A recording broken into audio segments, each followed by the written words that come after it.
अस्सलाम वालेकुम। आज हम शब मेराज के उस हैरान कर देने वाले वाक़े के बारे में बात करने जा रहे हैं जिसकी वजह से हमें रोज़ की 5 नमाजों का तोहफ़ा मिला। तो चलिए, इस मुबारक और खूबसूरत सफ़र ने सोचा है कि मुसलमानों पर शुरू में 50 नमाजें फ़र्ज थीं। जी हाँ, 50। यकीन करना थोड़ा मुश्किल है ना? तो आखिर ये 50 से 5 तक का सफ़र कैसे तय हुआ? चलिए, आज इसी कमाल की कहानी को समझते हैं कि कैसे अल्लाह की रहमत ने हमारे लिए इतनी बड़ी आसानी पैदा की। अब ये जो पूरा वाक़या है ना, ये सिर्फ एक ही रात में हुआ। सोचिए ज़रा, इस मुबारक सफ़र के असल में 2 बहुत अहम हिस्से हैं। एक हिस्सा ज़मीन पर हुआ और दूसरा वो आसमानों की बुलंदियों पर। तो सबसे पहले क्या हुआ? नबी करीम सल्लल्लाहु अलैहि वसल्लम को मक्का की मस्जिद हराम से यरूशलेम की मस्जिद अक्सा तक ले जाया गया। इस हिस्से को इसरा कहते हैं। और फिर वहाँ से यानी मस्जिद अक्सा से आपको 7 आसमानों के ऊपर ले जाया गया और इस रूहानी सफ़र को मेराज कहा जाता है। इस मेराज के दौरान हर आसमान पर हुजूर सल्लल्लाहु अलैहि वसल्लम की मुलाकात अल्लाह के बड़े बड़े पैगंबरों से हुई। आप सोचिए, पहले आसमान पर हज़रत आदम से लेकर 7वें आसमान पर हज़रत इब्राहीम अलैहिस्सलाम तक, ये सारी मुलाकातें इस सफ़र को और भी ख़ास बना देती हैं। और आखिर में आप सल्लल्लाहु अलैहि वसल्लम उस मकाम पर पहुँचे जिसे सिदरतुल मुंतहा कहते हैं। ये आप समझ लीजिए एक ऐसी सरहद है जिसके आगे कोई मखलूक नहीं जा सकती, यहाँ तक कि जिब्रील जैसे बड़े फरिश्ते भी नहीं। यहीं पर अल्लाह से वो ख़ास मुलाकात होनी थी। तो इसी सबसे बुलंद और पाक जगह पर अल्लाह ताला ने नबी सल्लल्लाहु अलैहि वसल्लम की उम्मत के लिए एक बहुत ख़ास तोहफ़ा दिया, एक ऐसा हुक्म जो हमारी सारी इबादतों की बुनियाद बनने वाला था। अल्लाह ने हुक्म दिया कि आपकी उम्मत पर दिन और रात में 50 नमाजें फ़र्ज हैं। जी, 50। इसी हुक्म को लेकर नबी सल्लल्लाहु अलैहि वसल्लम फिर वापस लौटने लगे। और अब कहानी में एक बहुत ही अहम मोड़ आता है। वापसी के सफ़र में जब आप 6ठे आसमान पर पहुँचें तो आपकी मुलाकात फिर हज़रत मूसा अलैहिस्सलाम से हुई। तो हज़रत मूसा ने पूछा कि अल्लाह का क्या हुक्म मिला है।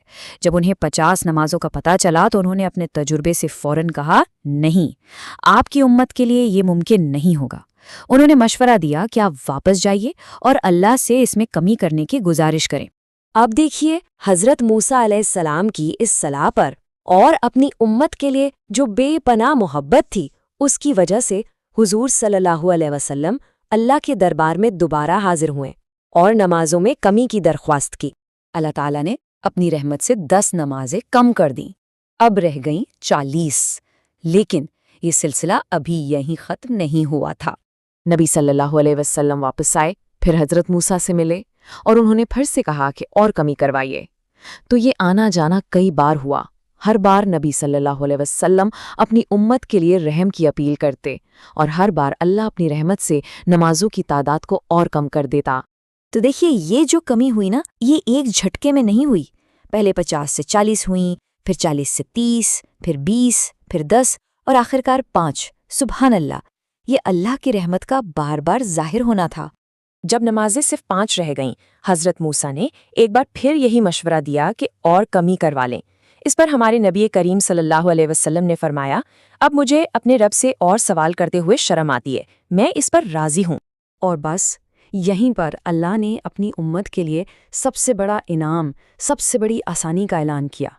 एक ऐसा फ़ैसला जो उसकी बेइंतहा रहमत की सबसे बड़ी मिसाल है।